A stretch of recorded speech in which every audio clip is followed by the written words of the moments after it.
ये आकाशवाणी है। अब आप विशाल शर्मा से समाचार सुनिए।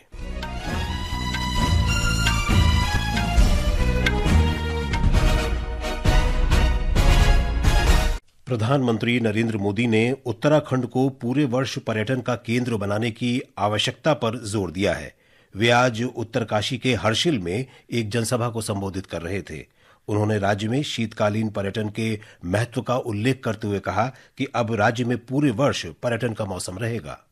उत्तराखंड सरकार का 365 दिन के पर्यटन का विजन लोगों को दिव्य अनुभूतियों से जुड़ने का अवसर देगा। इससे यहाँ साल भर उपलब्ध रहने वाले रोजगार के अवसर विकसित होंगे।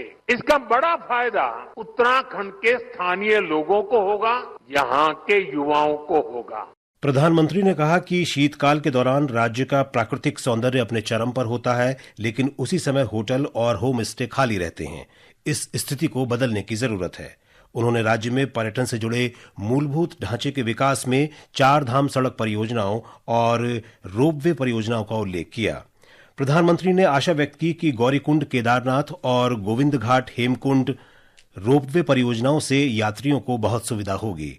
उन्होंने उत्तराखंड को विवाह समारोहों के लिए भी एक आकर्षक राज्य के रूप में पेश किए जाने पर जोर दिया।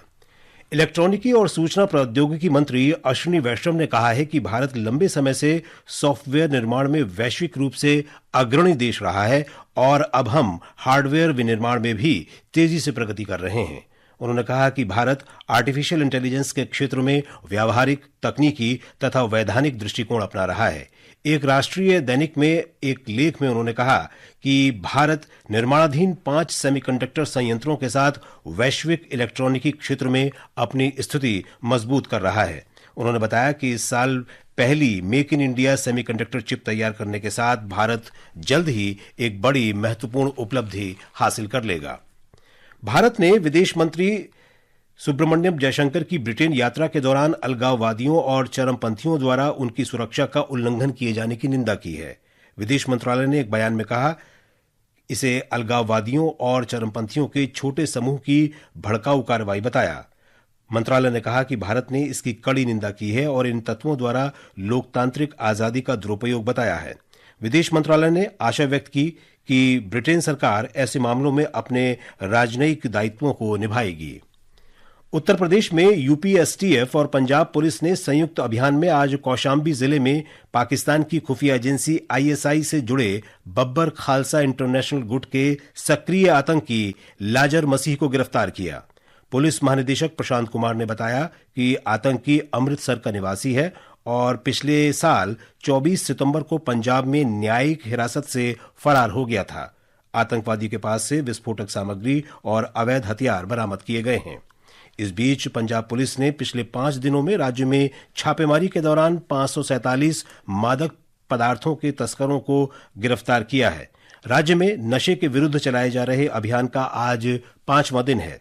छापेमारी के दौरान बड़ी संख्या में हेरोइन, अफीम और नशीली गोलियां जब्त की गई हैं।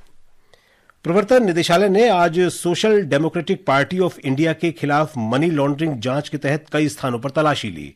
निदेशालय ने नई दिल्ली, केरल, कर्नाटक, आंध्र प्रदेश, महाराष्ट्र, तमिलनाडु, झारखंड, पश्चिम बंगाल, उत्तर प्रदेश और राजस्थान में पार्टी के कार्यालयों में तलाशी ली। दिल्ली मेट्रो ने आज राष्ट्रीय राजधानी के वसंत कुंज में अपनी गोल्डन मेट्रो लाइन के लिए सुरंग का काम पूरा कर लिया। 26 किलोमीटर लंबी ये metro line Aerocity Tughlakabad corridor पर चलेगी। सुरंग का काम पूरा होने के बाद केंद्रीय आवास और शहरी मामलों के मंत्री मनोहर लाल ने कहा कि भारत का मेट्रो नेटवर्क अब अमेरिका और चीन के बाद तीसरा सबसे बड़ा नेटवर्क है। मौसम विभाग ने आज दिल्ली सहित पश्चिमोत्तर भारत के मैदानी इलाकों में तेज हवाएं चलने का अनुमान व्यक्त किया है। विभाग ने कहा है कि हवाएं 25 से 35 किलोमीटर प्रति घंटे की गति से चलेंगी। इस बीच अरुणाचल प्रदेश और असम में आज और नागालैंड में कल गरज के साथ वर्षा और बर्फबारी होगी। मौसम विभाग ने अगले 4 से 5 दिनों के दौरान गुजरात के साथ साथ पश्चिमोत्तर और मध्य भारत में अधिकतम तापमान में 3 से 5 डिग्री सेल्सियस तक की बढ़ोतरी का अनुमान लगाया है। इसके साथ ही ये समाचार बुलेटिन समाप्त हुआ।